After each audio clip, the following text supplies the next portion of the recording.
dumpster that was kind of at the corner of the parking area there. I was not sure if that was a more recent item or not, but that was kind of another item that we wanted to discuss. So I'm not sure if perhaps the property owner, representative, or anybody is here. I do believe they received that notice, as we did get a return green card on that one for certified mail.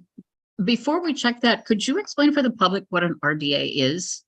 Sure thing. So it is a request for determination of applicability. And so that can be used for a variety of different situations. Usually it's more often used with buffer zones, but it's basically allows sometimes either tree removal, work like that, without having to get an official permit. It's kind of a way of saying, you know what, you are working within resource areas, but you have or are planning to take the appropriate measures not to impact those resource areas. So it allows for the work with a less intense permitting process. Without having to go through a whole NOI and all of that. Yes, yeah, there wouldn't be a full order of conditions at the end of it. It would just be a determination. Okay, thank you very much. Mm-hmm. Rob, is there anyone, or whoever the co-host is there anyone here to speak for anyone from 30 Oak Street Extension? Do you know? I do not know. I've got a Bruno Silva with their hand up. I don't know if that's the applicant or just a concerned citizen. Might be associated with 803 Crescent Street, further down on the agenda. I'm not sure though. Okay, hang on. I will try to chat with him. Oh, hand came down. Okay. All right. I do not. Is there anyone present for 30 Oak Street Extension? If you could raise your hand.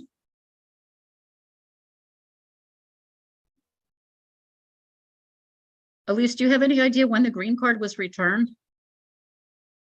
I'm not too sure if Isaiah or Rode has remembers maybe when it was received. I know we sent out the notice. I believe it would have been late March. So at least a few weeks ago. With that said,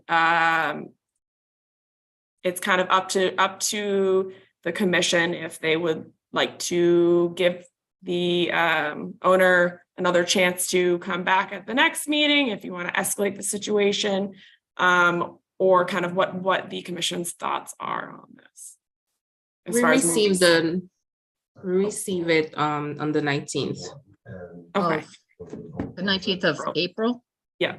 Yes. Oh, that wasn't that long ago then, huh? But that was the date of the last. Yeah, since the meeting was rescheduled, I'm not sure if that might be a reason as to why they're not here today. Mm-hmm. Commissioners, Ruby, Peggy, you have any feeling? I mean, maybe you go ahead, Kevin. I don't have a reason not to continue to the next meeting and give them a chance to answer our question about the concrete slab under the dumpster, whether that's something new, and what their reasoning is for removing the 2 trees. As it states in the letter, that one of them is not doing anything and it's adding to the environment. The other 2, I could see a possibility because they're leaning towards the dumpster. But since this is the first time we've heard about it, I think it would be okay for us to continue that to the next meeting. Ruby? I agree. Okay, that sounds fine. Okay, that's fine. So we will extend, should we extend a phone call perhaps? I could either send just kind of another courtesy letter, just requesting that they attend the May meeting, or I could see, not sure where I would find a phone number per se. I believe it's like an apartment complex. That said, I could definitely make an effort to reach out again to them. Sometimes I think a personal phone call is actually a little bit more effective. Yeah, I think. I'll see what I can find on that. Okay, Madam Chair, yes, if I could ask that the commission continue that to a date certain, which is the next agenda, next meeting date, and I'm hoping somebody can remind me what that date is, because May The 13th. 23rd. Oh, 23rd. Yeah, it was rescheduled, I believe. Yeah. Someone can confirm. Okay, perfect. right, right. So that would mean that we would ask that person, that whoever, someone from that complex to appear on the 23rd, Correct. right? To address the Yep. concerns. You know, it's difficult because they're trying to do the right thing to come forward and say, okay, we need to cut these down. And then when you go out there, if you find something that's actually a problem, then you don't want to issue an enforcement order for something. Exactly. They were trying to do everything the right way Yeah. anyway. So, yeah, Yeah, that's what we're kind of trying to solve it without that before. Yep. course. Absolutely. of course. Okay, so commissioners, is that okay with you? Just that we will I continue. make a motion that we continue to the May 23rd meeting and have a letter sent out reiterating the stipulations that Elise has already outlined. Okay, Clay seconds the motion. okay. I don't know if we need a vote on I that. don't necessarily know, but We can can't vote hurt. for it anyway. Let's yeah. vote. Okay, the motion's been made and seconded that the commission matter for 30 Oak Street extension be continued to May 23rd on that motion. May I have a vote, please? Clay, aye. Curtis, I. Vora's aye. Then that has gone forward then. Thank you. It's been accepted. Okay, number 3, another commission matter is 35 Westwood Avenue, order of conditions expiration. And yeah, so this is, I kind of just wanted to add this on the agenda just as a quick reference. Basically, we received a letter that regarding the 35 Westwood Avenue order of conditions. It was set to expire October 4th, 2022. But based on the joint guidance for permitting that occurred basically during the state of emergency, the guidelines allow 462 days of an extension from the old expiration date. So, you add 462 days, you get a new expiration date, which for them would be January 9th, 2024. The reason I kind of also wanted to make sure that the commission was aware is just that, we might be seeing more of these. I'm not sure if you've seen this in the past, but just kind of want to let you know that we did receive that letter, that they are correct with their expiration date. And there's, unless you have any comment, nothing specific required. Just wanted to make you guys aware. Okay. Commissioners, any comments? Quick question. Is this a case that Eric Diaz is working on? See. Yes. Good point. Yep. Okay, he's got his hand up. I'm gonna Ooh. allow him to talk. Good evening, everyone. Hello, Eric. Mr. Diaz, how are you? I'm very good. Thank you for taking the time to hear this. 2 things. One, I just wanted to announce that I was here in case anybody had any questions. But more importantly, I think my question is simply, the project is currently under construction and my client needs to get a sign off on a building permit. So I am assuming that if the commission is in agreement with our interpretation of the joint guidance, and we all agree that the permit is still active, then they would be able to receive that sign off, no problem. Is that? I would have to be perfectly honest, just look into the specifics of this order. This might be something that is worth kind of just sending a follow-up email just to make sure that, we can kind of look at the specifics of it just to make sure, so I don't quote you kind of an incorrect answer on that. Sure. sorry, I know that might No. not be too helpful, but yeah, absolutely follow up with us on that. Nope, that makes perfect sense. It's chaos over here. I'm sorry. Of course, they No wait worries. until I'm on. I will send the follow-up email tomorrow and we can hash out the details from there. Yeah, absolutely. Okay, great. Thank you. And is this also something that we are continuing?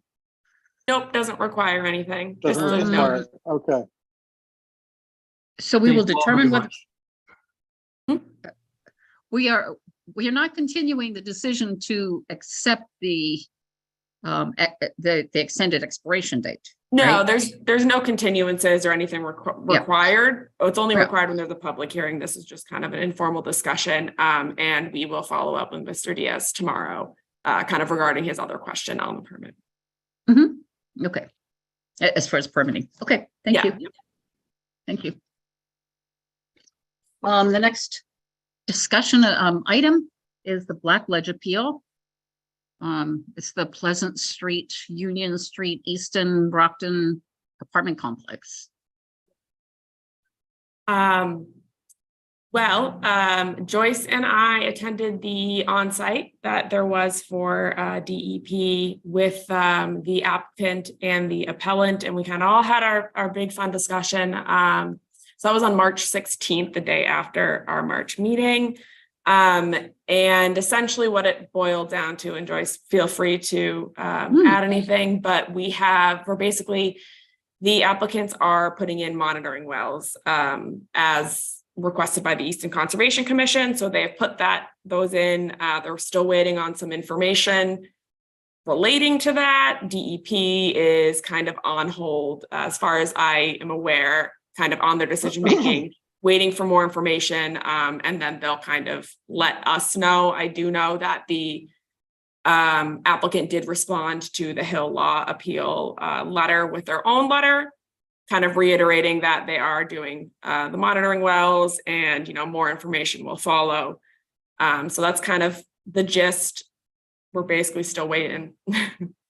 It does sound like the applicant does not want DEP to issue a superseding order of conditions. But It's hard at the to same say. time, you can't really determine until the monitoring wells are done what will happen, I think. I know that there was the Eastern Conservation Commission was supposed to hear it at their meeting last night. And it was continued until the May 22nd meeting. May 22nd meeting. Because they're still waiting to get more data.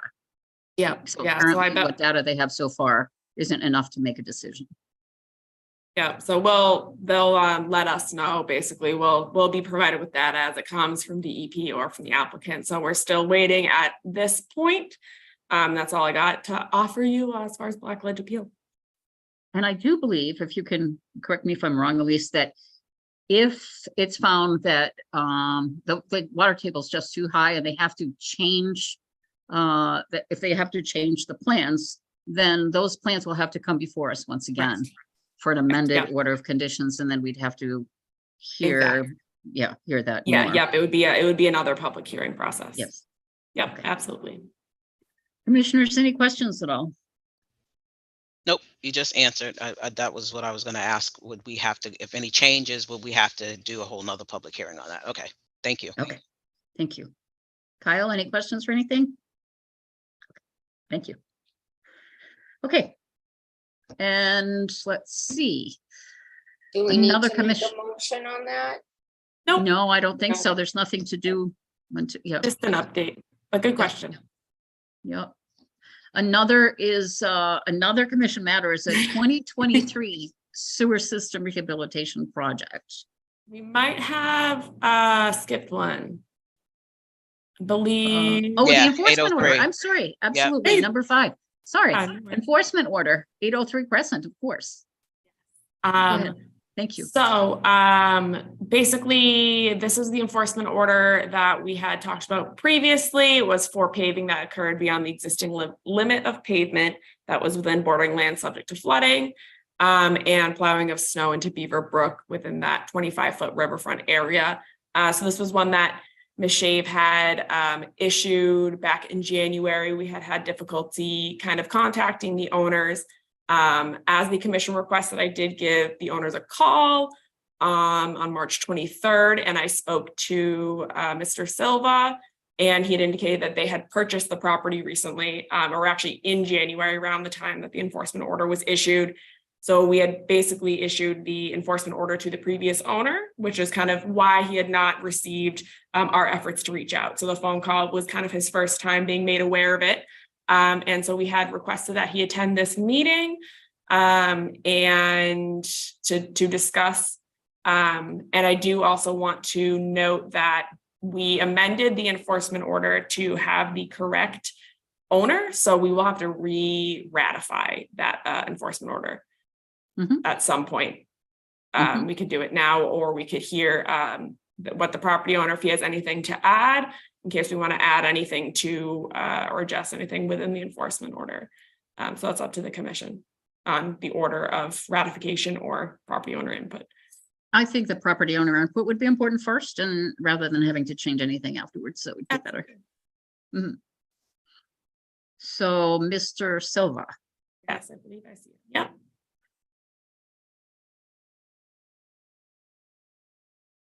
Hi, Mr. Silva.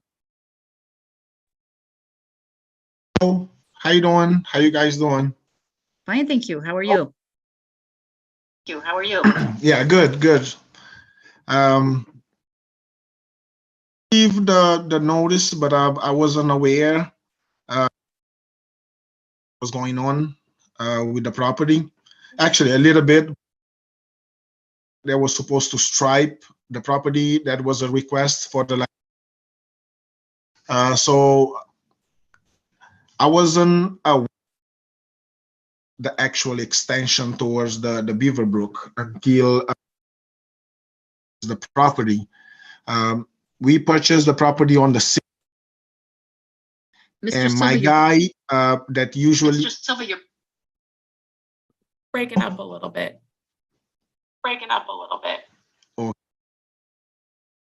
can you hear me better now? Yes. Yes.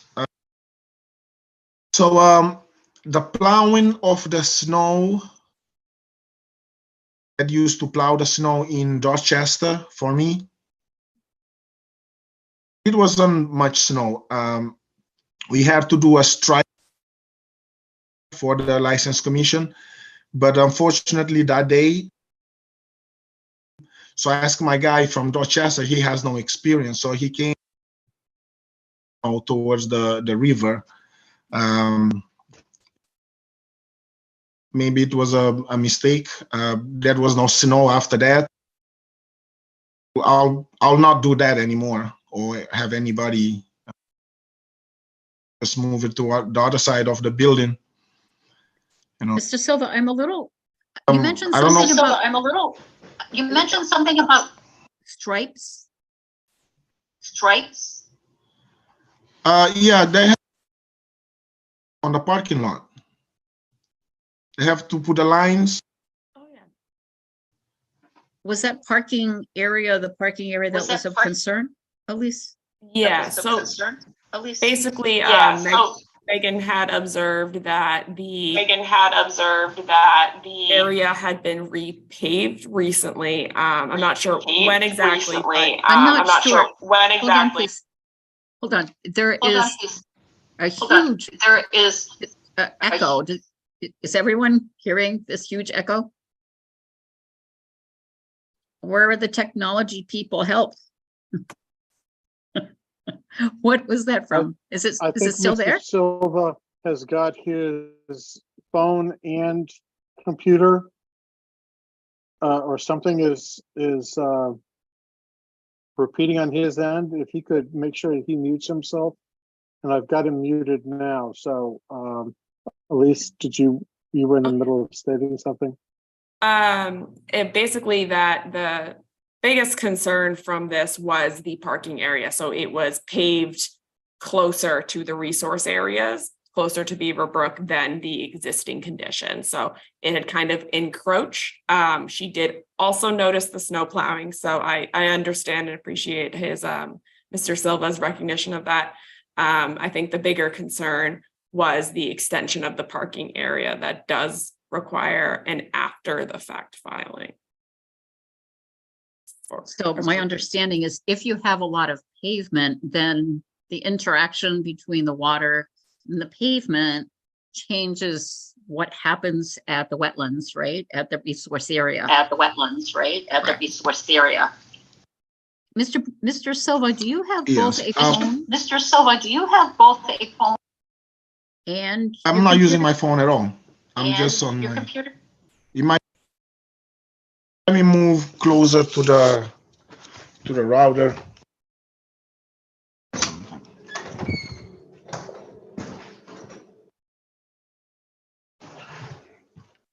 Is it better now?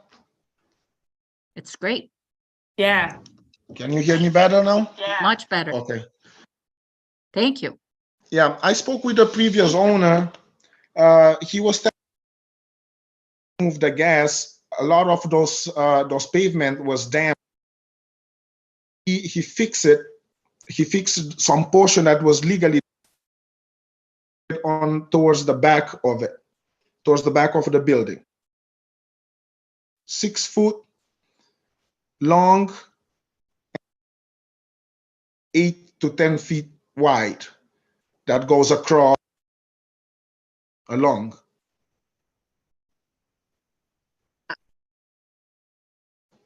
I'm not sure that I understand. So that I'm not sure that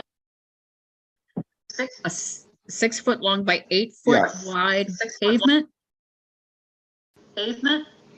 Yeah, probably the portion actually paved. The other one was previously there. He just fixed it up. He told me, by my understanding, that's what I got from him. But it was just a gravel and the actual pavement. It was just gravel, so they put a little bit of asphalt on the top of it. Which changes That's the what- drainage. Yeah. Just the drainage. Yeah. Elise, would it be possible for you to go out and Elise, to would it be meet, possible for you to go out and to meet? or Elise and Kyle perhaps, to go out and meet with Mr. Silva to explain more clearly what the requirements are under the Wetlands Protection Act for that particular site? Would that be possible? So that way he would have a clear understanding?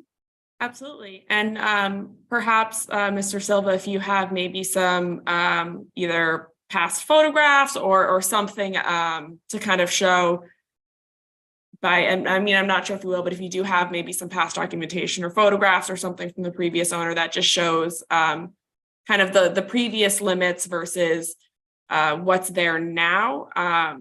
But, you know, we would be more than happy to kind of come out to the site and maybe have more of a one-on-one regarding the work that was done, what needs to be done, etc. Perhaps either via email or a phone call or something, we could kind of set something up behind the scenes.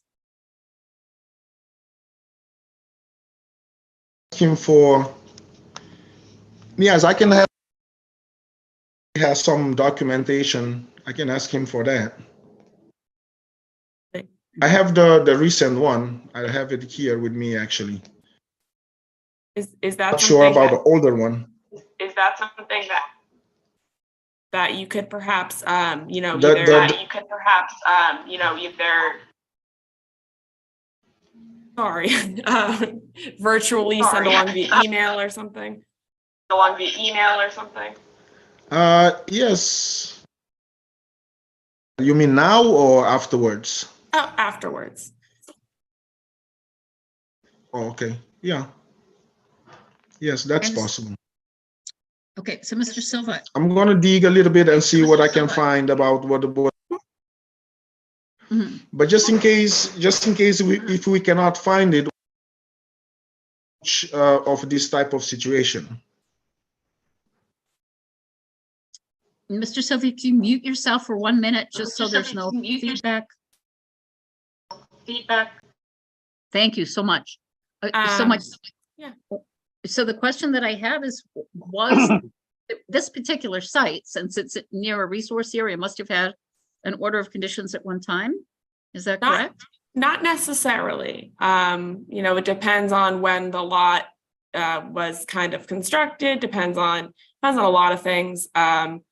If it's older, it might have been before the Wetlands Protection Act. It could have just been something that kind of just had been occurring and no one was aware of it. There's a variety of reasons it might not have kind of gone through the processes we have now in the past. But I would suggest that perhaps Mr. Silva provide us with, any additional documentation he has.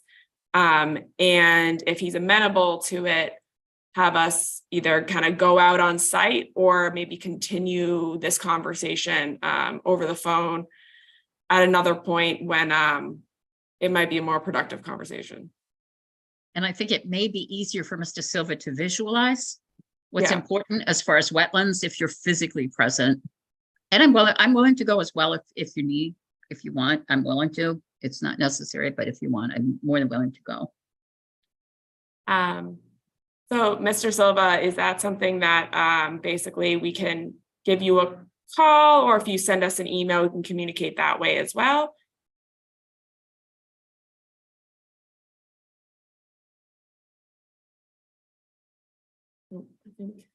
Mr. Silva? Is he, I don't know if someone else has. Oh, There. I was muted. I was muted, but yes. A wetland is something, I have an idea, right? But I'm not regulations. So now that I have get more knowledge, so I can better protect it. Mhm. Any suggestions? If you guys can visit, or if you guys just want to do it calls and emails, I can do that as well. But I'm willing to do takes to make things better, yeah. Since it is a resource area, I do believe that Yeah. a visit would be appropriate. And you can arrange that with with Ms. Tripp and Mr. Holden? Yes. Yes. Okay. Yes. Definitely. Commissioners, do you have any concerns? I found that I have missed probably 40% of what he said. So I'm lost as to what he understands, what he has conveyed to us as his understanding. So definitely a site visit is needed to clarify what he's thinking and then what we need from him, because this was not productive at all. Sorry. No worries. Ruby? Yeah, I agree the site visit to give him some clarity and also give him a opportunity, since he's a new owner. He inherited this from Mayor. So I think it allows him an opportunity to do what is right in regards to what we've been asking for in the enforcement order, since he is a new owner. So yeah, I think the site visit would work, the clarification on what the expectations are, and giving him an opportunity to correct, what we've been kind of trying to get done, since this is a third notice all this time. So yeah. And one of the major roles, I do think, of the Conservation Commission is education of the public about the importance of the wetlands, and also how to work with that to make sure that we can maintain the integrity of the wetlands. Okay, so Elise and Kyle, you'll take it from here with Mr. Silva. Correct? Good. Mr. Silva, are you okay with that? You are muted. Oh, yeah, you're muted.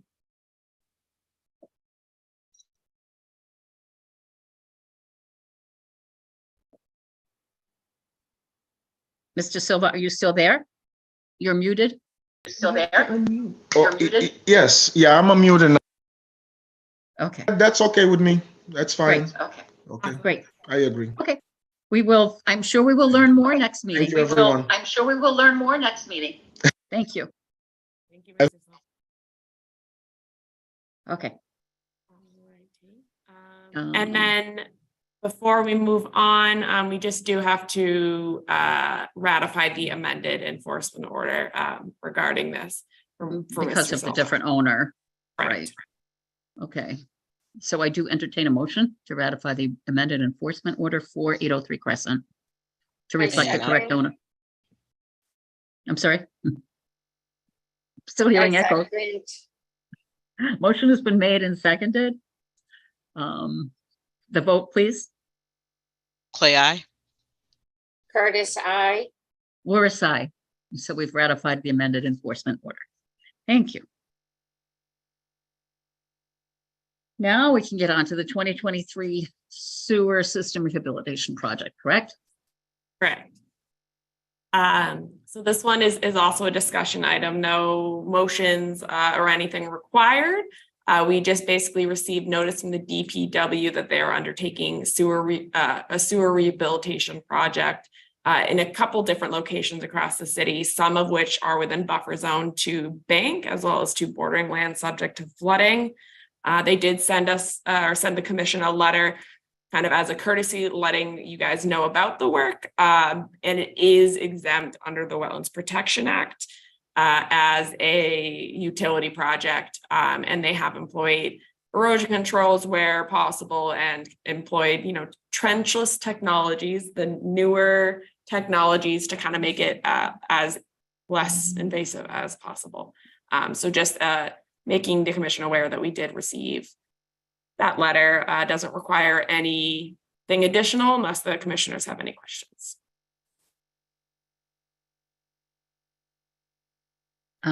Ruby or Peggy, do you have any I questions? question. Where is this occurring again? Is this over in the Bridgewater, Brockton area?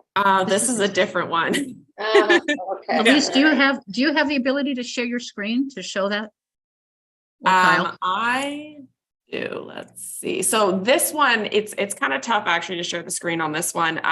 This one has multiple different locations. So it's over a couple different pieces. So let me see. See, Elmwood, West Elm, White Avenue, East Ashland, Calvary Cemetery, and Yes. West Main Street.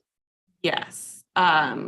So there are a series of FEMA flood maps as well as kind of GIS screenshots showing the different areas. So let's see. I can share my screen. You guys see that? Mhm.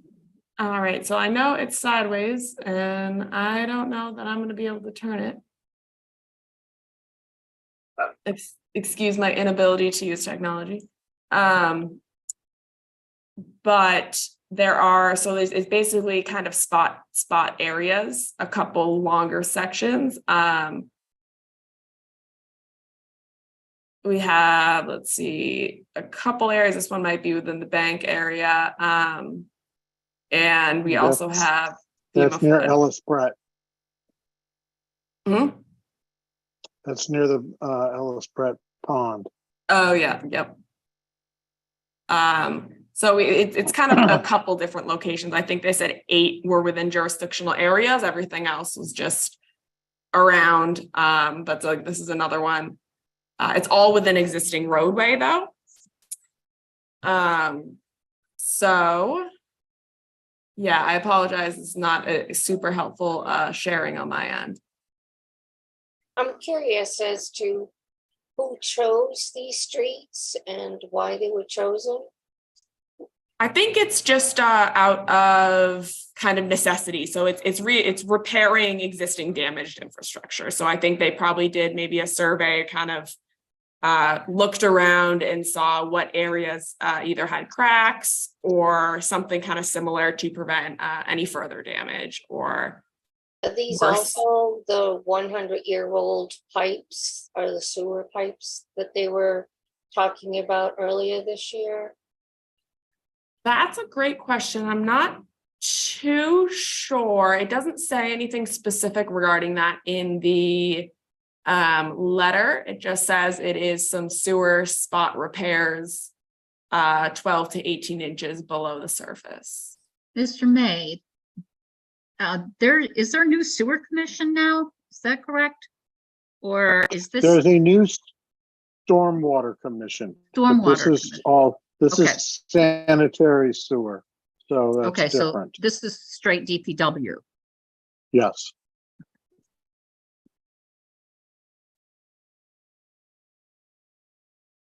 And Thank the you, regulations, Louise. I'm sorry, the regulations do state that well, they're exempt anyway because of utilities, correct? Yes, yeah. Correct. And they are doing employing basically the exemptions is as long as best management practices are employed, and they do have those employed. So that is that.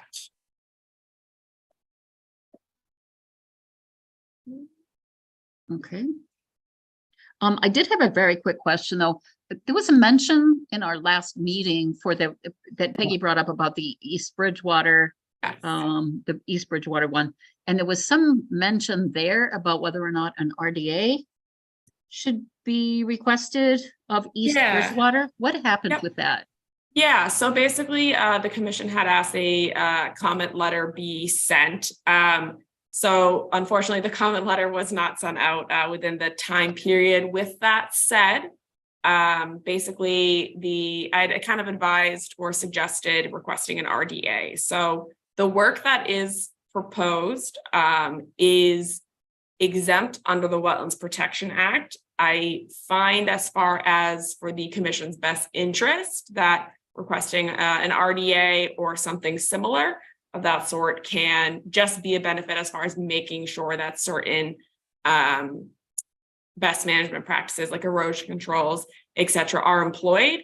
That said, they would be exempt under the Wetlands Protection Act. So Even though it's a different community that's actually tapping into the resources.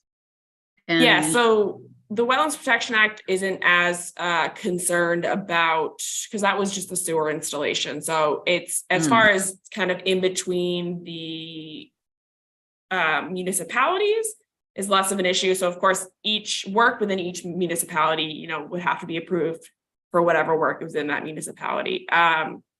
The work that's occurring in Bridgewater does have to go to conservation. So they will be kind of going through the whole gambit. There's like much more extensive work that's occurring within resource areas. The quarter mile or so that is occurring within the roadway in Brockton is much, much less invasive. So they are still in their early phases. They haven't, the EE&F is kind of a starting point more often than not before going to municipalities.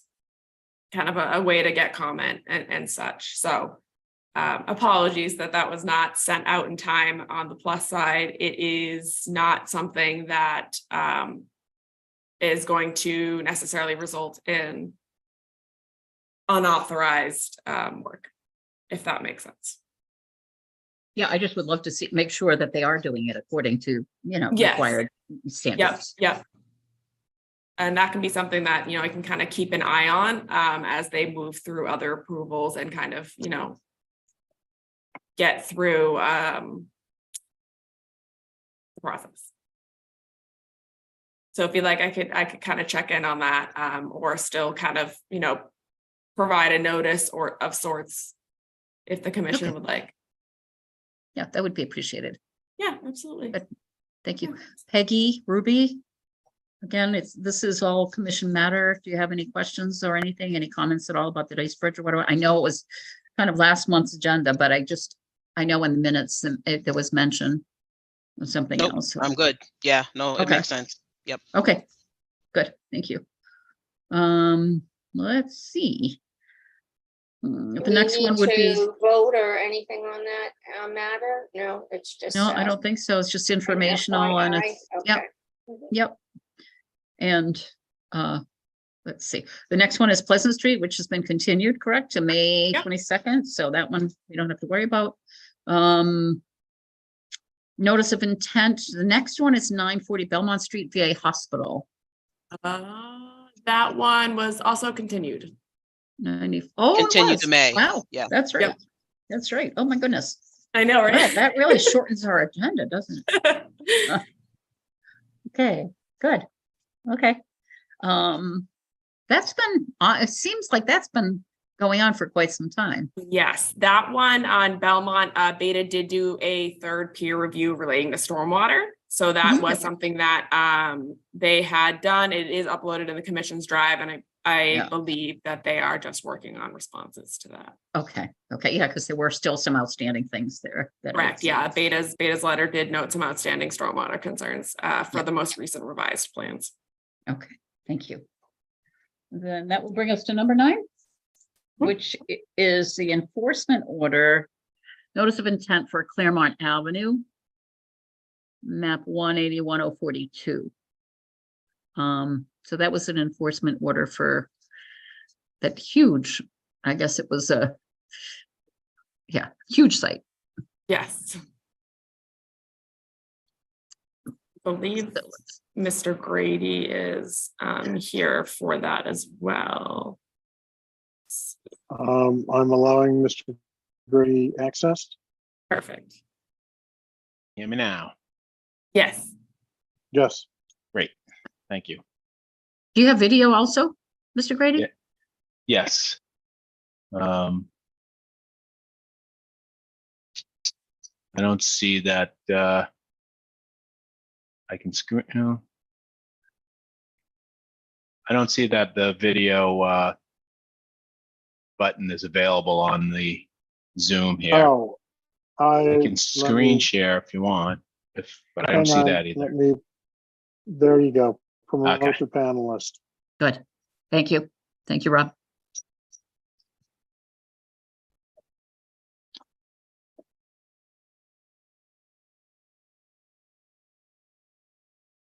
Okay, Mr. Grady, you should be, there you are. Made it. Hello, Mr. Grady. How are you? Hi. Good. Thank you. How are you? Fine. I'll screen share real quick. That's okay. Let me see my screen here. Yes. Okay, great. So we've had a few meetings. The initial meeting, we went over the overall strategy of the site plan. Basically, we're going to remove any fill within the 25-foot buffer zone. We're going to restore that with plantings under a restoration plan that was prepared by South River Environmental. We're going to regrade the site, add a stormwater basin to infiltrate any runoff prior to reaching the resource area. We provided erosion controls around the perimeter. I've provided cross sections to show that we're removing the fill. See that in this section here, the existing line is fill. We're going to cut that back, install a drainage basin, and the berm is the backside of the drainage basin. So all this fill is going to get removed. There's a few different sections that I provided for you. Some details for stormwater. Beta has peer reviewed the stormwater and has signed off on that. At our last meeting, the commission wanted to do a site walk, which we did 2 weeks ago or so. Walked the site. We showed Joyce and Elise the processing that takes place here. Basically, this is a recycle processing site where asphalt and concrete and wood is basically processed and broken down for reuse, cleaned up. That's what it used to be. Right now, it's under a DEP consent order to remove all of the asphalt, brick, concrete. So that is underway, and everything that gets removed is being inspected under the consent order. And the last final comments from the last hearing, other than to do a site walk, was to add some notes to the plan, which we have added on sheet 1 here. Those notes were requested by the previous agent, and then also asked for a testing protocol, which I provided. And I provided this plan here as an exhibit. Basically, we're going to do soils testing throughout the 100-foot buffer zone. The testing protocol highlights basically the items that are going to be tested for any materials that are going to be left within the 100-foot buffer zone. That's what we plan on testing. That's a licensed LSP agreement. They're under their licensure to follow the state protocols and rules and regulations. Everything will be done appropriately in accordance with the regulations, laws, etc. The applicant is pulling out of this site. It's going to regrade it, grass it, bring it back to a more natural existence, and then hopefully we get a certificate of compliance, and that'll be that. Based on that, I think that's covers it, and I'll be happy to take any questions. Mr. Greta, could you put that sampling schedule back up again? I didn't have time Sure. to really, I mean, I had checked to see by the 19th because I thought this meeting would be on the 19th. I looked in the file and I didn't see anything as of that time. That looked like there was a sampling protocol present in the file. Yeah, so I think I finally got this over yesterday. Of course, we had Yesterday. to coordinate with consulting engineers, now how slow they can be. And we finally just got So this, Conoco. between, yes. So we provided this to you. Basically, they're saying in here that they're gonna sample 4 different test pits. Within that test pit, they're gonna in each of those test pits, they're gonna visually inspect, and they're gonna pull samples, and they're gonna test for a bunch of chemical items. I'm not a chemical engineer. So TPH, VOCs, SVOCs, PCBs, TCLPs. This is the one time I'm happy there's acronyms. And reactive cyanide and sulfide. Oh, pH, I remember that one. That one I have. I have a So we'll, question. Are there permits needed to do any of this work that you're describing? I'm sorry, This is Peggy Oh, sure. Curtis. I'm asking if there are permits that are needed to do the testing and the removal and the Yes. movement that you're describing. Yeah, so currently we're under a consent agreement, which is a permit with DEP to remove the material. And then if any of these chemicals are encountered, then they will follow the protocols under these methods that are highlighted here. They will follow the required protocols. So the permits are basically the one we're under with DEP, the permit we're under with you, and then following the protocols for the licensed site professionals. So they are licensed in the state of Massachusetts to follow regulations, requirements, and methods. And if I heard you correctly, you said you're only doing testing in the 100-foot buffer zone. So what about the rest of the property? The commission has jurisdiction within the 100-foot buffer zone.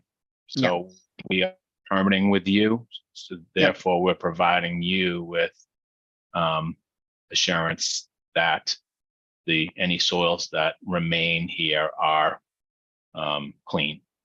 Mhm. And we've done test holes in the The site. reason why I'm asking that question is that if you only clean up the 100-foot buffer zone and the rest of the property is not, during the rains and leaching and things like that, would it be possible that any remains that are contaminants would leach into the 100-foot buffer zone if the rest of the property is not cleaned up? So the site was filled with site fill and brought to grade, and then the materials on top are asphalt, brick, concrete. It's being tested continuously under DEP's watch. There's been no chemicals, materials. There's nothing that's indicated that there's chemicals that are toxic. Any of these chemicals have not been encountered to date. And we are doing a good cross-section for the commission, random cross-section within your jurisdiction to further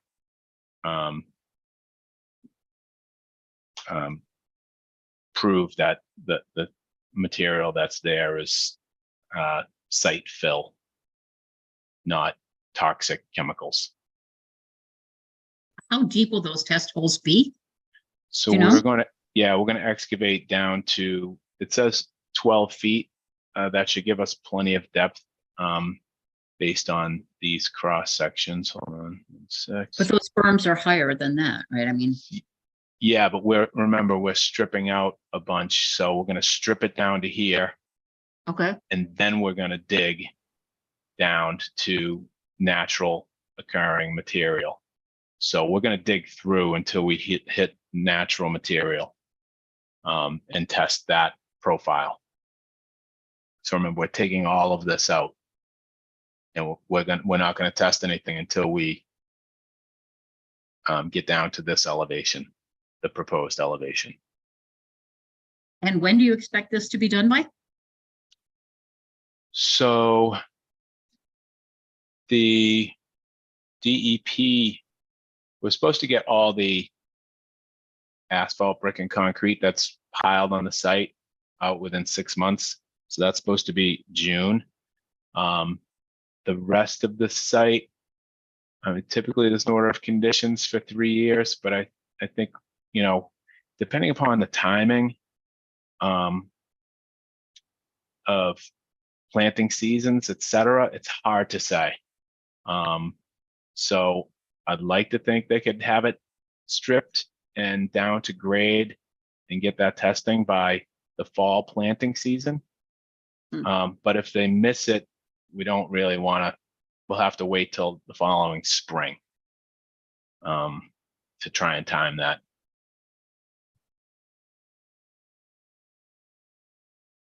Otherwise, they're moving quickly over there to remove the stockpiles.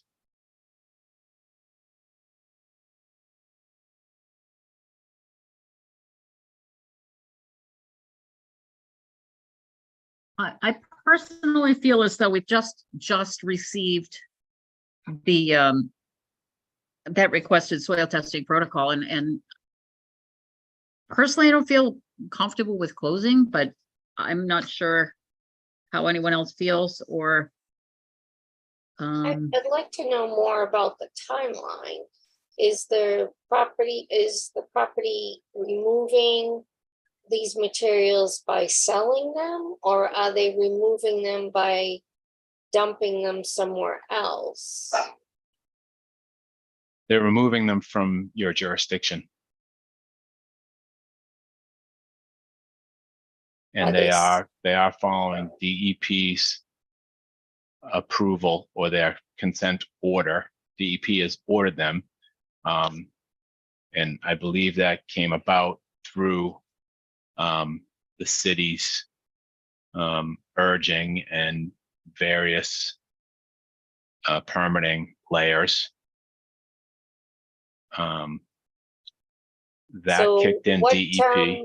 What testing and permitting has been done to date, and what's the timeline on that? So currently the DEP has a consent order to have the stockpiles removed within 6 months. I believe that ends in June. And they have an LSP requirement within their consent order.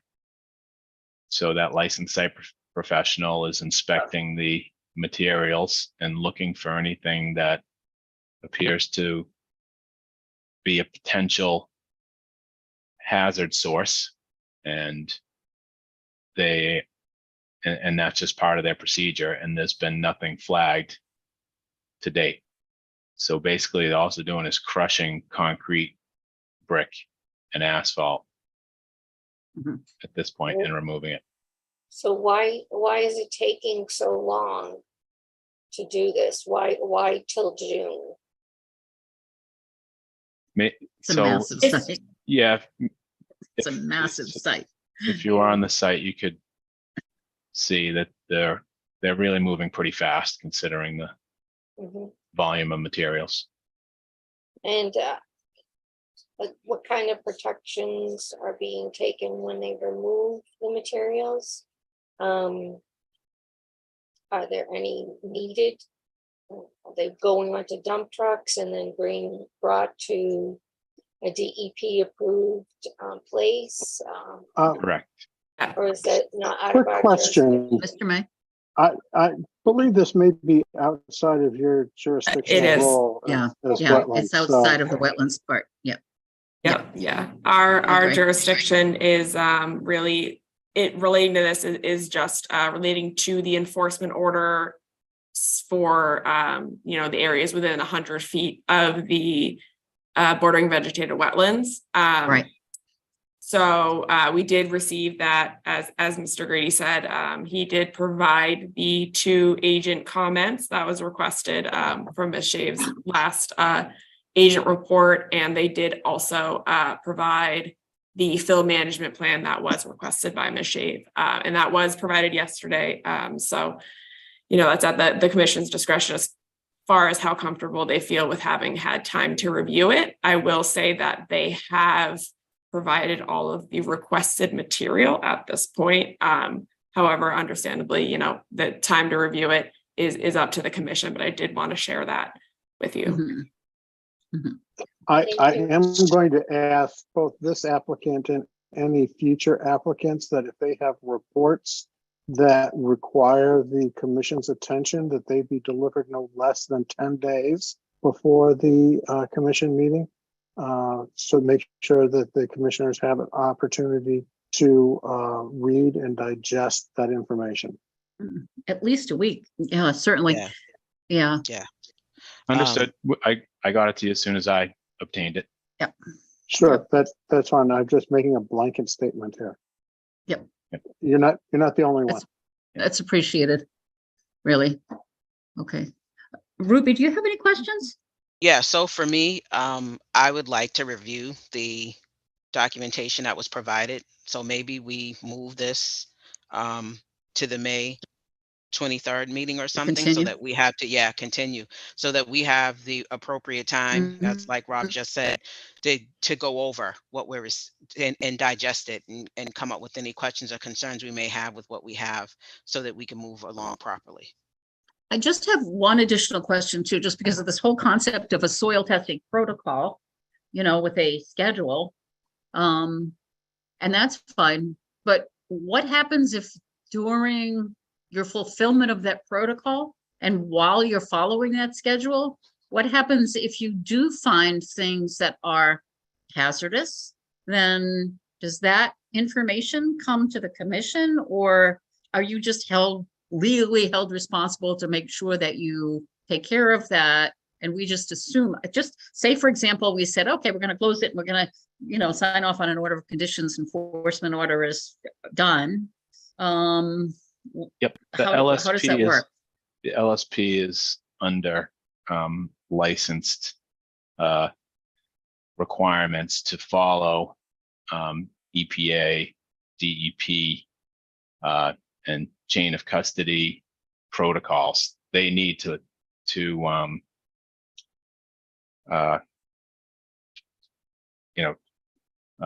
what's the word I'm looking for? To basically If there is a report it. They have to report it. reportable event. Yeah, Yeah. report. Thank you.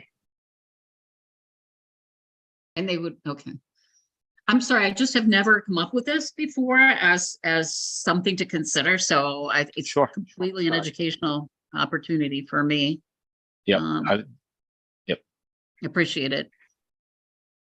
Sure. Thank you. Okay. I do believe too that we should be able to open this up for public comment if the commissioners feel like they've had their questions answered. Yeah. Okay. I do just want to add to, I'm not sure if the commissioners saw that we did get a email from Miss Lisa Crowley that was added into our commission's drive, just to make the commission members aware that is in there. When did that go in? I didn't. It was only a couple hours ago. It was this afternoon. okay. She added it Yeah, in. correct. Yeah. But for I didn't any have a chance to further see that. review, that's in there for your consideration as well. Okay. Okay. Great. So we will now take comments from the public. Use your raise your hand function to be acknowledged. When it's your turn to speak, state your name for the record. Make sure that the comments are limited to the Wetlands Protection Act, and please keep your comments to just 5 minutes if you wish to speak. I have a Miss Lisa Crowley who would like to speak. Ms. Crowley, you should be able to Yes, unmute your hi. microphone. Am I on? Can you hear me? You're on. Yes, we can. Excellent. Thank you all for your hard work on this. Yes, I got my letter in a couple of hours ago, and it's mostly about the 8-foot access that is being proposed for this project it sounds like the convenience of Mr. Rukas and dealing with this wetlands issue.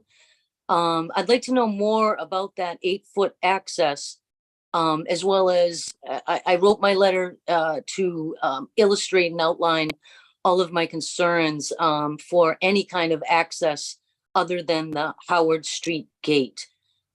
This environmental atrocity was created coming in and out of that Howard Street gate, and we don't need any more trucks going down Claremont. Some of the commission members may not be aware, but after the cease and desist orders prevented Mr. Rukas from using the Howard Street gate, he went out the emergency exit with massive pieces of equipment on these little teeny roads out of Sprague and Gay. Little kids almost got run over by these dump trucks, cranes, Miss Crowley. timber. It's Miss Crowley. yes. Miss Crowley, I'm sorry, but that's really outside of the jurisdiction of the Wetlands Protection Act. It's perhaps a traffic commission or. No, it's part of his proposal to create some kind of 8-foot access to make this so much more convenient. So what is? I believe it was 8-foot required to access? be able, I believe it was required to be able to get access to the wetlands area that's going to be restored, I believe. I thought that's what the plans had said. And it was going to be a grassy area to be able to provide access to the wetlands area that needs to be restored. That was my understanding. Elise or Kyle, if you know. That was my understanding as well. Yeah, that was actually something that was requested by Beta for in the stormwater review to also allow kind of access for maintenance of the stormwater basins and the like, but it is a vegetated area. And, I'm not sure if anyone else on the commission has anything to add, but perhaps Mr. Grady would also like to add relating to that question, if that's Sure. okay with you, Chair. So Elise, yes, that Beta in their peer review required that 8-foot access way for maintenance purposes of the basin and for maintenance of the 25-foot no disturb zone. It needs to grow in. If some of the plants don't take, we need to be able to get in there in a reasonable manner and replant them. So I think that was the thought process. That was not a request by the applicant. Okay, that's good to know. But will Mr. Rukas have access to that vegetated roadway to bring in dump trucks, cranes, timber, anything else? What is that to be used for? Because you can fit a dump truck in an 8-foot way. I don't think things you are want coming me- in.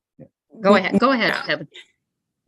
Yeah, that's within the buffer zone, and it would be within the Conservation Commission's jurisdiction to shut that down immediately. The 8-foot access doesn't go to anywhere. Basically, it goes to Howard Street entrance and back. It doesn't go out to Claremont. And again, that's within the conservation's jurisdiction. They could enforcement order that instantly if it was used in the wrong manner. We have other, I'm sorry, Ms. Crowley, we're close to your 5 minutes, but I'll go over just a little if you have some more. No, that's very helpful because the way it came across in the plans, it seemed as if it was going to be an access road out to Claremont. So no, I'm happy that it's not. Thank you. Good, Lisa. Good. Are there any other attendees that would like to speak to this issue? Ms. Lasso would like to speak or had her hand up.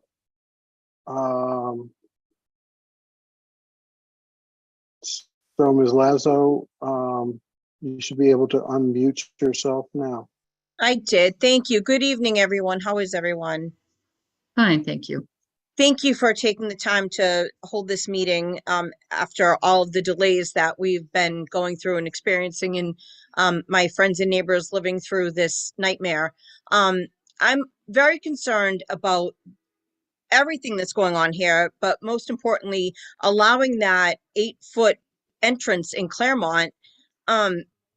I get that was requested or suggested by the beta group, but are they taking into consideration, first of all, what's happening to all the people that are living in this area? And second of all, have they done a structural integrity test on the street to make sure that the trucks and the equipment can be handled by that street? I know that there was a report on the streets of Brockton where many of the streets in Brockton, and especially those little teeny side streets over in that neighborhood, don't have the structural integrity to hold those kind of equipment trucks. And I personally live on a street where my street's been destroyed by development. And I'm just really concerned that you guys will allow this to go on, especially with all of the delays and all of the lies that this developer has provided to you all in the past. Ms. Lasso? Where do you prove that he's actually going to take this? Ms. Lasso, we really have to keep everything focused on the Wetlands Protection Act. If it's necessary to be able to have access to that wetland area to maintain it, we don't have much choice. And Mr. May, I'm not sure if you know of another a department or another person, another group that Ms. Lasso might be able to take her concerns to? Listen, we've taken our concerns to everybody out there, and it seems to be that this developer has connections in the city, and so it keeps getting pushed off and pushed off. So my concerns are that if he made this huge mess without having the Claremont Street access, why can't he clean it up without that access? He's just doing more damage every day and hurting these people over there every day by getting these things continued and not actually doing what he's supposed to do. He's averting any kind of cease and desist orders. He's illegally grinding over there. And he's not just grinding over there to clean up the area. He's selling the materials that he's doing over there. People, please know this is happening. He is performing illegal duties and he is profiting from it. Okay. Ms. Lasso, thank you very much. Activity is outside of the commission's jurisdiction. I know the law department and the city solicitor have been working on this case for a couple of months now. And that would be It's been the more place than a to- year now, Rob, not that- to interrupt you. Listen, I appreciate that y'all. would be I the just wanted to place have my, address I this just wanted to have concern. my words heard. And I just Okay. wanted y'all to know Thank you. what exactly has been going on for these years, that you all have not been involved in everything, but we have. And these Thank you people very are much. Thank you. there Thank you, suffering. Elizabeth. Thank you. Thank you. Thank you, everyone. Any other comments or questions? Please use the raise your hand icon. If you're on the phone, please press *9, and that will allow us to open up your microphone from our end. Thank you, Rob, by the way, for that clarification. And at this time, I do not see any additional hands raised. Okay. Which leaves us with our discussion then, commissioners. We have a choice of either closing the hearing or continuing to the May 23rd meeting. I would like to make a motion to continue to the May 23rd meeting for this issue. I'll second that motion to continue. So, okay, so the motion has been made and seconded to continue to the May 23rd meeting. And I really appreciate the time, Mr. Grady, that you've taken for this. But we really do need to review it just a little bit more, understand it a little bit more. And Okay, yeah. perhaps I we'll have understand. time to resolve it at the next meeting, perhaps. Yeah. Yep. Everything's submitted, and I'm Yeah. available for questions. Okay. Thank you very And much. All Also, right. also submitted in your file, please remember there's a butter letter, a butter's email. So thank Oh, you. for us, yes, for us to review. Thank you. Yeah, I haven't seen that at all. Thank you. Okay, so that will be continued. Oh, did we vote? I know there was motion made and seconded. It was, yeah, I don't think you voted. I don't think we it was- voted. I So the didn't have motion a was vote. made by Ruby and seconded by Peggy. So a vote, please. Clay, aye. Curtis, I. Voris, aye. The motion carries. It will be continued. Thank you. Thanks a lot. Have a good night, everyone. Take care. Do have a few additional items that just popped up between our last between last week and today that we would like to discuss on the agenda. Yeah, so we actually have two enforcement areas to discuss, and I believe Kyle and Rob may also want to add just a little discussion on the Brockton ordinance. So I don't know if you want to do that at the end, Rob, or do that first, or what you're. Why don't we go at the end? Yes, please. Okay, perfect. All right, so we have an enforcement issue at 19 Otis Street. So I'm not sure if that's something you guys have seen, but I will, we have photos in the Google Drive, and I will just share my screen quickly. Screen. So the building department made us aware that there was construction of kind of a retaining wall area with a pergola occurring at 19 Otis. It was reported, I believe, by a neighbor. Wow. So these are some photos of the area that was constructed. We have a staircase that goes down into the brook. So where is Otis Street? What is that brook? Do you know? That's Salisbury Brook. Is it Salisbury Brook? Really? Yeah. So this was something that we just been made aware of on Thursday, and Kyle had kind of gone out to the site and taken these photos, and we have kind of looked at, we put kind of some materials together for preparing an enforcement order and figure that, you know, at this point, since it was such a recent observation and the building department has issued a cease and desist, that we would kind of bring it to the commission and see if you would like to issue an enforcement order that's requiring the restoration of the 25-foot riverfront area basically restoration of this area to existing conditions. I do want to note as well that it does appear as though this portion of the construction may also be on city-owned property. So it appears that most of it is on city-owned property of the recent construction.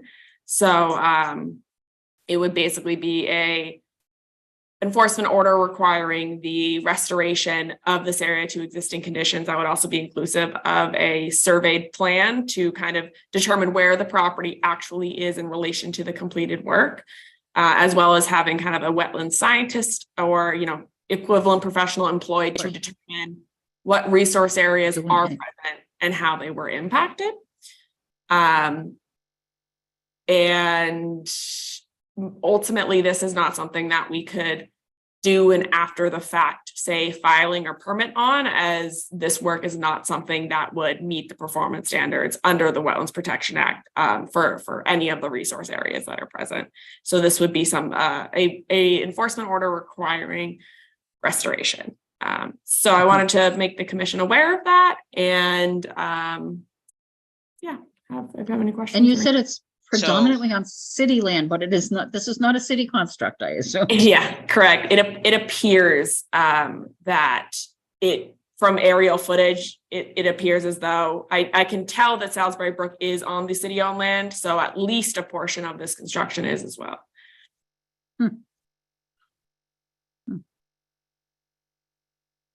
As long as we're sure we know the right owner. Yes, that we do. I know they've issued a cease and desist to that owner. So the cease and desist has been ordered by the building department. Is that correct? And then we would then order we would issue an enforcement order based on to be able to get everything restored. Yeah, and I'd like to do that. Yep. I'd like to know if when the owner purchased the property, how long ago did they purchase the property? And is that part of the purchase and sale agreement that they're abutting a wetland? Were they aware of No, that? PNSs don't include anything in regards to wetland protection at all whatsoever. Unless the realtor is educated about that process, that's the only way they know, but it is definitely not required on a purchase and sale agreement. But my thing is, this looks like common sense. So for me, I would love to issue the enforcement order to be in conjunction with the cease and desist. Yep. And I would have to agree with you. This looks pretty blatant, to tell you the truth. I would encourage the commission to do that also.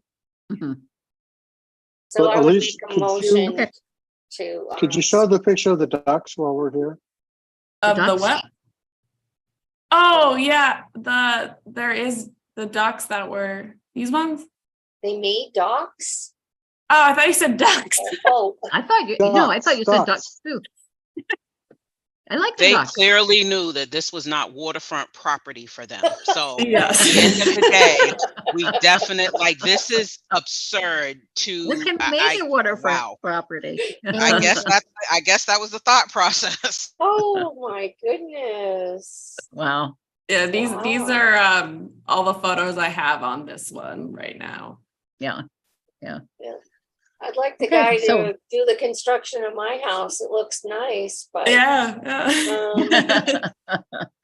done the right way. So I do entertain a motion then to issue an enforcement order for unauthorized construction on the riverbank. I would second that motion. Otis. No, that I'm asking for the motion. Oh. Yeah. Make a motion to cease and desist any construction on 19 Otis Street and to restore the existing property to the way it was before they started construction. Ruby? I second the motion. So the motion really is to be sure that we issue in the enforcement order. Of the enforcement order. Yep. Right. And to be sure that construction is stopped and that it gets restored back to its original State. pre-construction state. State. So that motion has been made and seconded. May I have a vote, please? Clay, I. Curtis, I. Boris, aye. Let's get that enforcement order going. Right, and I got one more for you. We're full of them today. When did that one come up? This one was, I believe, Kyle, was that yesterday? Yeah, I think I got the call yesterday on this one. Yeah. From Ames Yes. Street. It's been rapid fire. So this one was reported as 84 Ames Street, which I believe is the 82 Ames Street property, which is a property that does currently have an unresolved enforcement order on it. So Kyle did go out and do a site visit, and there's definitely been some earth moving activity occurring. Wrong one. Site photos. So this is basically, it's at the corner of Ames and whatever that street is. I apologize, I don't remember at the moment. But Spark? they have, yep, what? Spark? Yeah. Is it Spark? Okay. Yes, yep. So basically, this was at the corner. This is all within bordering lands subject to flooding, I believe. They had put in a parking lot over in this corner and have had ongoing earthwork going. Let's open up our enforcement order. So this was an enforcement order. It was issued May 2021. And let's see. Yeah, so it was work within bordering land subject to flooding. So it appears as though earth moving activities are still ongoing. And they had essentially kind of just filed a notice of intent and stopped, from my understanding, kind of corresponding with the commission. So this is something that as far as the commission would like to do, we could kind of send a notice of violation. We could issue a second enforcement order requiring them to come to the next meeting. It's kind of up to the commission on what they feel comfortable or what they would like us to look into. Yes, Mr. May. Madam Chair, Yes, Mr. May. I would recommend that another cease and desist order be issued, and that whatever else Lee said, but also that you ask the city solicitor to come before the planning commission and The Conservation explain Commission? the conservation. Yes, I'm sorry. That's Before okay. the Conservation Commission and explain the city's efforts to enforce those cease and desist orders. Because that would certainly help us with our ordinance, I'm sure. No, I agree. I agree. It seems ridiculous that these enforcement orders are just ignored pretty much, once it seems that an NOI gets going. And then, and then you have how long before you actually have to get a complete certificate of compliance or anything. It kind of And looks so to everything me just like drags on. they thought we would forget about it, because that was in 2021. This is now 2023. So I think they thought that if they left enough time that we might forget about it. But I know when Megan was here, we went through a series of what happens if you don't go by the rules. And first of all, there's a letter that goes out, then there's a second letter, and then I think there's a fine applied. So yes, we do need to get a little tough with this group, I think. Well, and unfortunately, the authority does not have the power to levy fines on their enforcement actions at this point. which is the whole purpose of having a wetlands ordinance, and putting some pressure on these folks. But I'm sorry, That'll be the last item Get on off. our agenda, right? I'll get off That's my coming up. soapbox. Yes. That's coming up, Rob. Yeah. Okay, so Kyle or Elise, in your experience, would it be most beneficial to issue another enforcement order? Is that to enforce the first enforcement order? I think at this point, I know it probably feels like a bit redundant, but all we can do is kind of keep a record of everything we're doing. And then, you know, if we need to down the road, but we'll see where it takes us. But I do think it's worth issuing a second enforcement order for non-compliance, and seeing at the very least if maybe we can get the, you know, owner, applicant, or whoever to kind of come talk to us and see where, you know, what happened, and ideally, hopefully, what we can do to get this resolved finally. So the next enforcement order would require then that the owner come before the commission at the next meeting in order to address the concerns that have been evidenced, right, by your visit. Yes. And, you know, discuss the work that they're doing that is unauthorized, which is clearing and vegetative removal and such within the bordering land subject to flooding. Okay, so we will need a motion then for that, right? For an enforcement order for that we send another enforcement letter, that we request the owner to appear before the Conservation Commission, and that the city solicitor be also requested to come and address this issue. Do you think that having the city solicitor present at a Concom meeting is the way to go?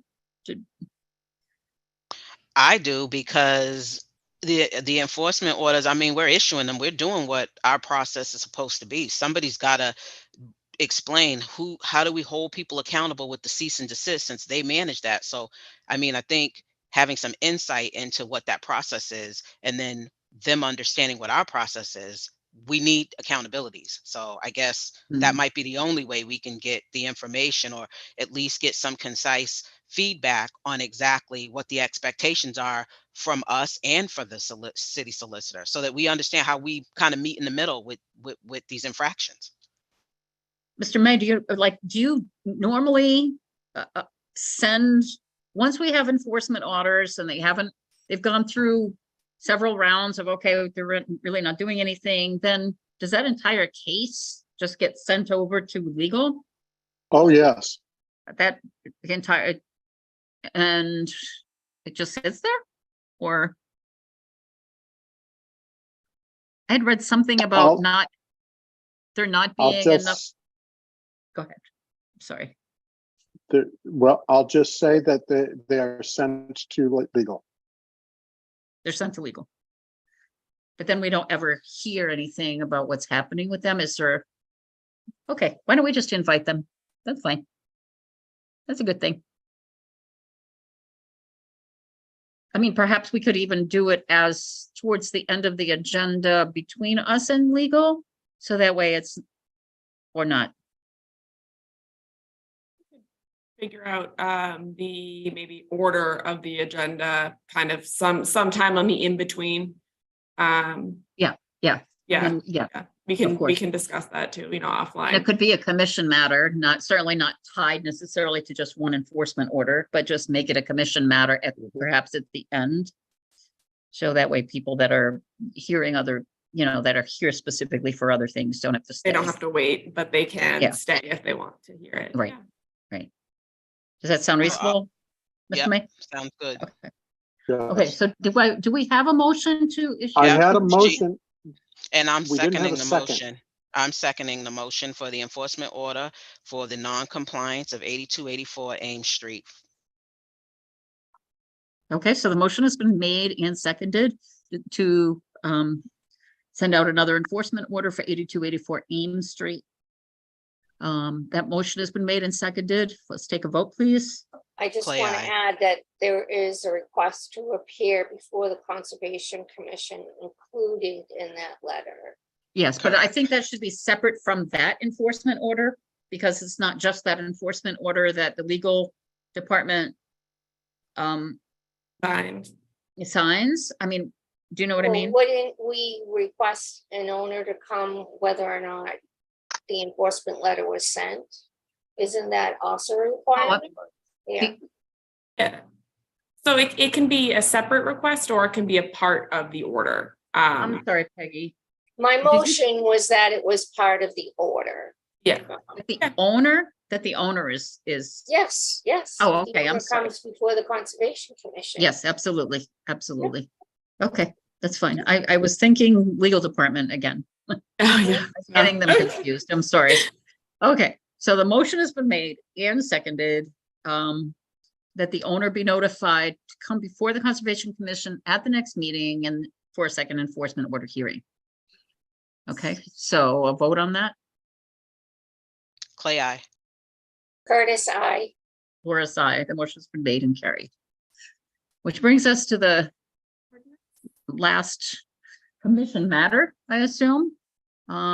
Which, Kyle, do you want to talk about the ordinance committee? Yeah, sure. I can get us started anyway. So I guess it was last Friday. Joyce, Megan Shave, and I had a Zoom meeting where we kind of discussed our kind of plan going forward with the planned ordinance meeting that was supposed to be taking place tomorrow, where they're going to discuss the new wetlands protection ordinance that Megan put together. So after the three of us met, we decided that that I should reach out to the legal department and also the rest of the Conservation Commission to see who can be in attendance during that meeting tomorrow. And I got a phone call back from Megan Bridges, who is the department head of the legal department with Brockton. And again, I'm still fairly new to all of this, and I feel like I was kind of playing the intermediary on the telephone game. But like, my understanding of the whole situation was that Megan Bridges does not approve or like the enforcement action that we have that's been written into the new ordinance for the wetlands protection. She claims that that type of enforcement action is not something that the city is interested in like dealing with, and she thinks that we need to go back to the drawing board on that. Again, this happened yesterday, 2 days before this was supposed to be up for discussion and review. So that's kind of where we ended that. After that, because Rob can't be at this meeting tomorrow, Joyce couldn't be there, and a couple of the other the members of the Conservation Commission also couldn't be there. It would end up basically being Megan Shave versus Megan Bridges discussing this, and you know, not without having any backup on our side. We just decided that we were going to pull it from the agenda from the meeting tomorrow and postpone that to a future date, maybe next month or potentially farther into the future. So that's kind of where things have landed now. I guess we'll let that open for any discussion that anyone else has anything to say. I don't know. So Kyle, is that the ones where we discussed the fining, doing the fines, like the costs that we said should, so the city is saying they're not interested in that?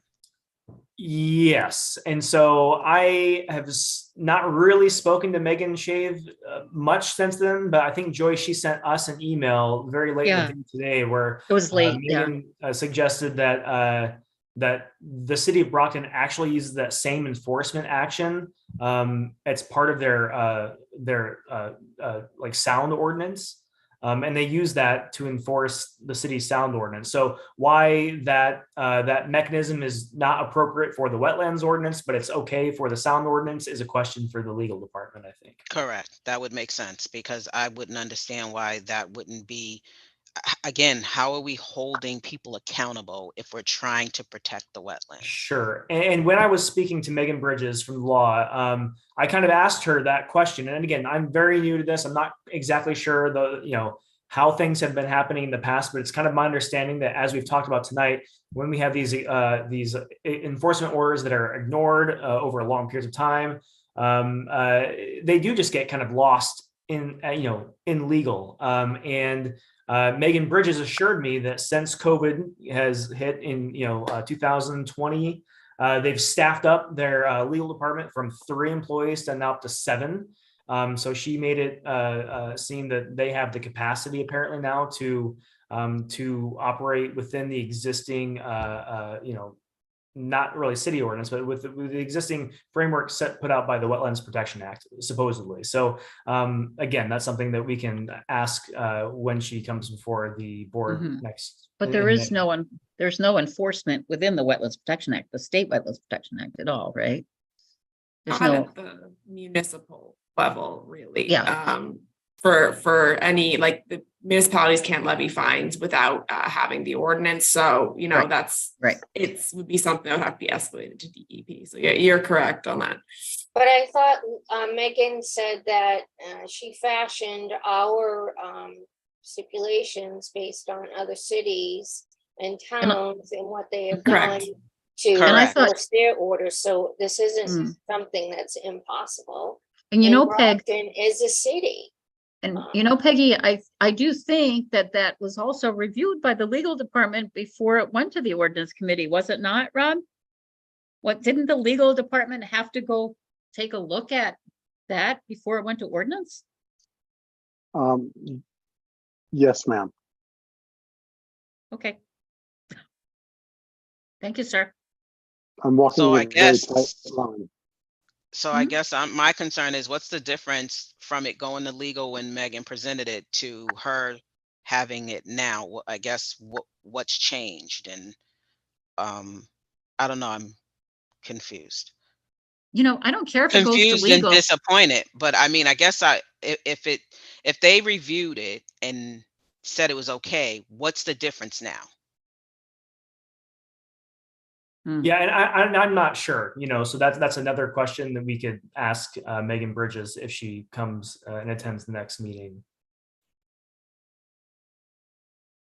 I just don't want it to go on and on and on. As a commission, without enforcement, then we have no teeth. Do you know what I'm saying? For any of these, whatever the Mass DEP issues, etc.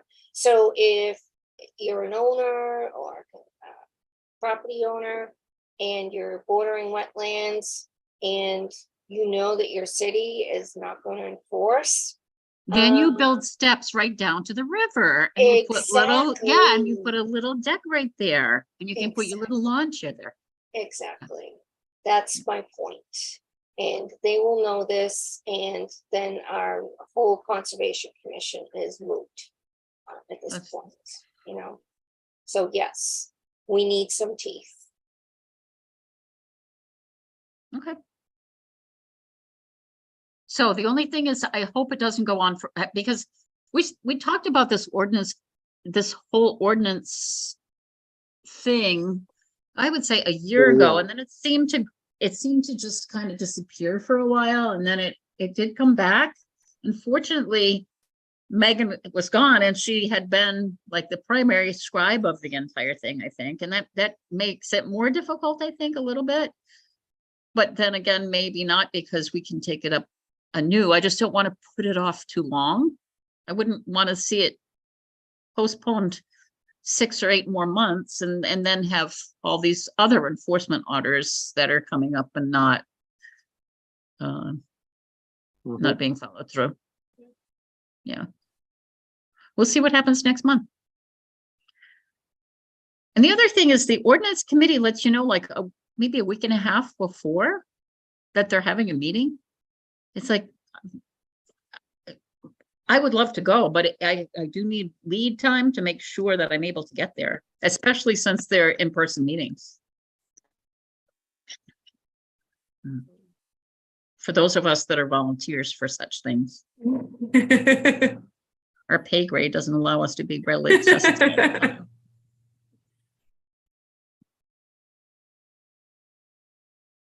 Okay. Anyone Is else that the end of the agenda, ma'am?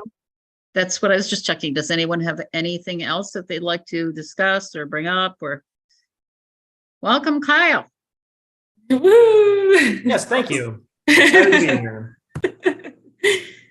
Okay. Good. Well, Literally thank you, getting his Isaiah. feet wet on Otis Street. Love it. Isaiah and Road, thank you. BCA, thank you. Move- Everyone Is have a there a move wonderful to night. adjourn? I believe there is, yeah, a motion? I make a motion to adjourn. I second the motion. I third the motion. Good night, everyone. Good night. No